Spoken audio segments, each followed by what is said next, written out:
Aqui quem fala é o Tarcísio e estamos aqui, como vocês podem ver aí na tela, para fazer um gameplay rapidinho de um ciclo de cenas desse jogo que eu adoro, que é o Maldita Criatura.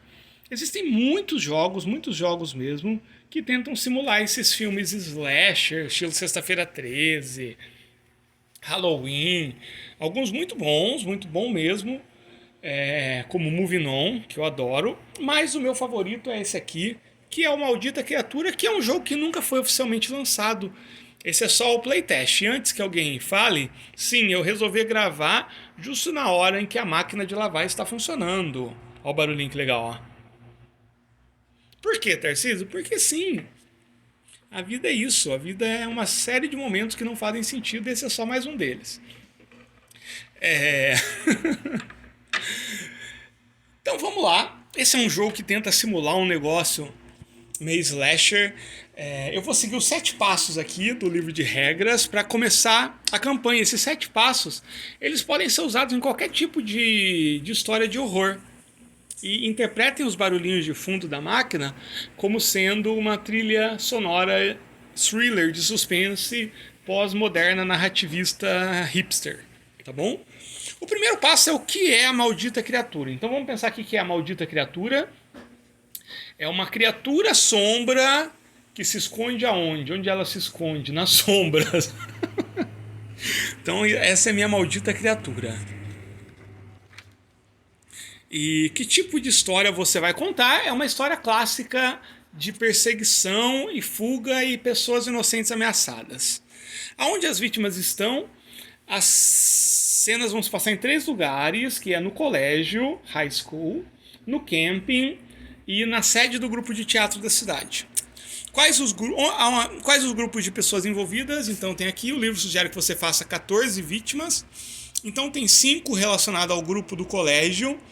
Suzy, a cheerleader, Frank, o nerd, Francis, o diretor de teatro da escola, Maple, a deslocada, e Robert, o capitão do time de futebol. Aí tem o grupo relacionado ao camping, que é a Judy, que é a organizadora, o Max, que é o zelador, o John, que é o administrador, e a Rebecca, que é a filha da Judy. E tem o grupo de teatro da cidade, que tem a Mandy, dançarina, a Josefa, coreógrafa, o Stephen, que é o escritor, o Macmillan, que é o zelador do prédio, e o Silver, que é um policial. Que localidades podem ser relacionadas aos grupos? Vocês já viram, colégio, camping e grupo de teatro. Quais personagens interagem nesse grupo? Eles têm alguma relação, por exemplo, o Francis, que é o diretor do grupo de teatro da escola, também trabalha no grupo de teatro. Olha a cena, suspense. A Rebecca, que é a filha da Judy do camping, ela também estuda no colégio. E deixa eu ver. O Silver, além dele ser policial, ele é segurança noturno no colégio. Acabou. E quanto tempo dura a história? A história vai se passar ao longo de uma semana. Então, só para falar um pouquinho, vou dar uma pausa, porque realmente agora o barulho da máquina está altíssimo. Ok, a máquina diminuiu um pouquinho o barulho. Essa daqui é a trilha do medo. Ela é feita com peças de dominó e os valores das peças são importantíssimos.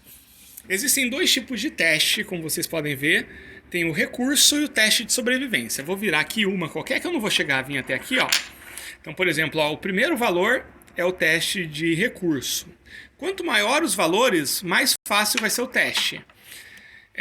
Recurso em uma cena, antes de toda cena, algum personagem tem que fazer algum teste de sobrevivência, porque é um jogo de sobrevivência.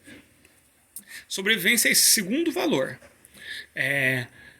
Se esse valor for muito baixo ou o personagem estiver ferido alguma coisa, ele pode tentar fazer um teste de recurso antes ou depois. Existem alguns tipos que permitem antes, outros depois, para conseguir algumas vantagens. Essas vantagens podem ajudar o personagem ou podem ajudar o jogador em rolagens futuras. É muito simples os testes. Você joga um ou mais D6, dependendo do nível de importância do personagem, e tem que dar um valor igual ou menor do que aquele mostrado. Não vou falar das regras, porque já tem um vídeo falando das regras do Maldita Criatura, então você assista. Então, primeira coisa, vamos começar. Vou definir o nível de terror. Tem 3 níveis de terror. ao longo de uma história. Tem o nível de horror suspense, mortes moderadas e carnificina. Vai começar no suspense. O primeiro ciclo de cenas, que vão ser 4 cenas, vão ser de suspense. Ou seja, os testes são um pouquinho mais fáceis. Eles somam mais um. Vou escolher um personagem. Primeiro vai ser a Suzy, a cheerleader. Lembrando que nesse jogo é um jogo que não é feito para solo, mas ele é feito para cooperativo. Não existe um mestre. Um personagem, um jogador está na cena e todos os outros jogadores eles atuam como diretores montando a cena até a cena chegar no clímax, que é o ponto em que o personagem é atacado de alguma forma e ele deve passar no teste de sobrevivência. Basicamente é isso. E cada peça do dominó simboliza uma cena. Vou virar a primeira. Não, vou descrever primeiro. Começa com a Suzy, cheerleader, a típica cheerleader. Os treinos acabaram tarde da noite e por algum motivo, por ser um filme de terror, ela está sozinha. Ela foi a última a sair do vestiário, ela acabou de se trocar, colocou a roupa dela sem ser de cheerleader e descobre que está sozinha no vestiário, quando, logicamente, as luzes se apagam com barulho, como se uma chave tivesse caído. E ela fica assustada, olhando em volta, como se faria num filme de terror. E ela começa a escutar alguns barulhos, como se alguma coisa estivesse rastejando ou se aproximando. Ela fica assustada, até que, vamos ver aqui, olha só, ela tem pouquíssimas chances de sobrevivência, recurso 2, sobrevivência, que é o segundo valor, 2. Como eu estou na fase de suspense, eu acrescento mais 1, ou seja, em vez de ser 2 aqui, mais 1, 3. Não vou tentar recurso porque ela não faz ideia. A história está começando agora, ninguém sabe sobre essa criatura. O interessante é que no Maldita Criatura, a história já começa com você, enquanto criador da história, ou enquanto telespectador, sabendo que criatura é essa. Assim como quem foi pela primeira vez no cinema assistir Alien, sabia que a criatura era um alien. Quem vai assistir It a Coisa sabe que a criatura é aquela antes de assistir. Então, a Suzy vai fazer o primeiro teste de sobrevivência. Vou tacar um dado, tem que tirar 3 ou menos. Ela é um personagem de nível 1 de importância, ela só está com dado. Se ela sobreviver, ela aumenta de importância e passa a ter mais dados. Então a Suzy tirou 2. A Suzy sobrevive. Então ela vê aquele negócio se aproximar, ou os barulhos, e em vez de ficar esperando algo acontecer, ou como acontece nos filmes de lá, investigar, ela simplesmente sai correndo, gritando. Fim da cena 1. Vamos escolher outro personagem. Então a Suzy sobreviveu. Vou colocar aqui que ela subiu de importância. Em filme de terror, quem sobrevive ao ataque da maldita criatura é porque tem importância no roteiro. Então a Suzy, para todos os efeitos, agora ela é um personagem de nível 2. Vamos ver aqui o que acontece. Nível de importância. Agora ela deixa de ser o elenco de apoio e ela passa a ser um ator coadjuvante. Ela pode começar a jogar 2d6 a partir de agora e escolher sempre o melhor resultado. Segunda cena, vamos pegar agora no camping. No camping, o Max. O Max, o zelador, está lá arrumando as cabanas e os dormitórios, porque logo, em poucos dias, vai começar os acampamentos de verão. Então ele está lá arrumando, quando aquele mesmo barulho que a Suzy ouviu lá no vestiário da escola, ele começa a escutar também. Ao contrário da Suzy, em vez de sair correndo e gritando, o Max, ele tem aquela cara amarrada, aquela roupa que varia entre o verde e o cinza, o típico zelador de filme, com balde na mão, sempre com balde, um esfregão, não importa o que ele esteja fazendo, pode estar consertando o telhado, o cara vai estar com balde e com esfregão na mão. Ele vai lá ver e ele será atacado. Ele não tem direito a recurso, mas as chances de sobrevivência dele são grandes. Como soma mais 1, ele automaticamente sobrevive, porque 5 mais 1 é 6. Então, mesmo que eu tirar 6 no dado, ele sobrevive. Então ele se aproxima, uma sombra vem, tudo fica escuro, mas ele só desmaia. Ele acorda depois, horas depois, sem entender o que aconteceu. e não está nem machucado nem ferido. E aí, será que ele foi possuído? Mas ele sobreviveu, então ele passa a ser um ator coadjuvante. Ele não é mais simplesmente um elenco de apoio.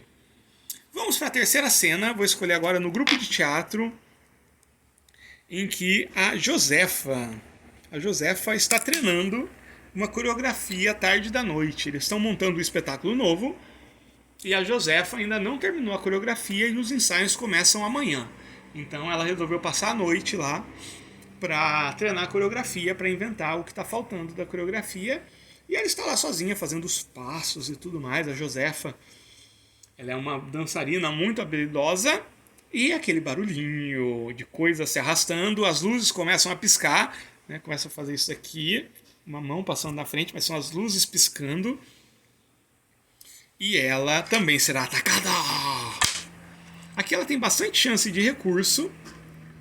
E as chances de sobrevivência dela são boas, porque são 3, só que soma mais um 4. Ela não sabe o que está acontecendo e ela está lá apenas dançando. Eu não acho que seria justo fazer um teste de recurso. Então vou fazer um teste, tem que tirar 4 ou menos. Vou tacar de novo que não... 4, ela passou. Ela é atacada e ela sai correndo e sobrevive. Então a Josefa também passa a ser um personagem de apoio. Não é mais um personagem de apoio, aliás, passa a ser um personagem coadjuvante.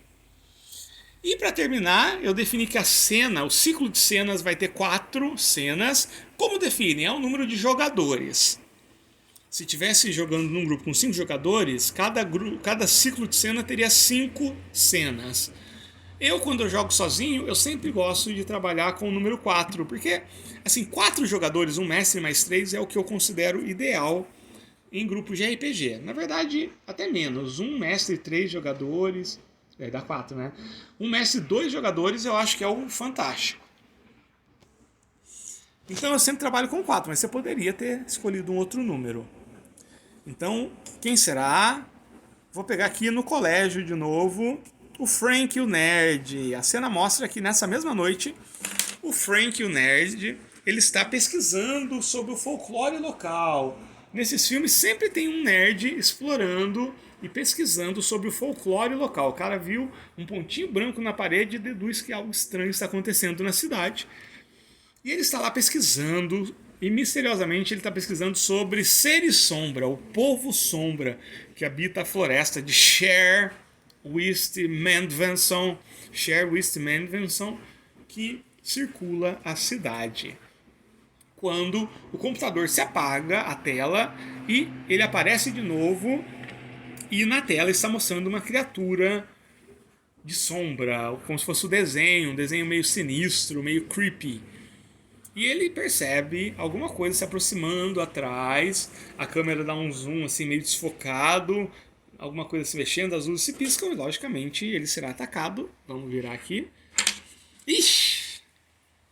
Olha só, quando acontece isso, quer dizer que ele tem 0 chances de recurso e 0 chances de sobrevivência. Mas como a gente está na fase do suspense, ele ganha mais 1. Ou seja, eu vou jogar um dado, ele só se salva se ele tirar 1. Ele sobrevive milagrosamente. Esse é um filme de terror com baixo orçamento, eles estavam sem dinheiro para sangue. E na primeira cena todo mundo sobrevive. Essa criatura, ela tem um pensamento bem diferente. Ela não quer matar, ela quer ser notada. Então, essas 4 pessoas foram atacadas de uma forma ou de outra por uma criatura sombra e nenhuma foi morta nem ferida. E o Frank, o nerd, na verdade, ele sobreviveu. Olha, ele já deveria ser um personagem principal já por essa sobrevivência. Só que, o que acontece? Aí corta, vai 2 dias depois e a cidade toda está falando nisso porque 4 pessoas bem diferentes entre si, a Suzy, a cheerleader, o Frank, o nerd, o Max, o zelador e a Josefa, a coreógrafa, relataram a participação dessas criaturas, talvez seja uma só. E é isso, assim terminou o primeiro ciclo. de cenas e ninguém morreu. E aí nós iríamos para o segundo ciclo, continuando aqui na Trilha do Medo. São 14 personagens no total, ou seja, são muitos personagens. E a Trilha do Medo ela é bem grande, então a chance de morrer todo mundo é enorme. E se você for fazer a Trilha do Medo inteira dentro dessa proposta aqui, você vai perceber que o jogo ele demora um pouquinho.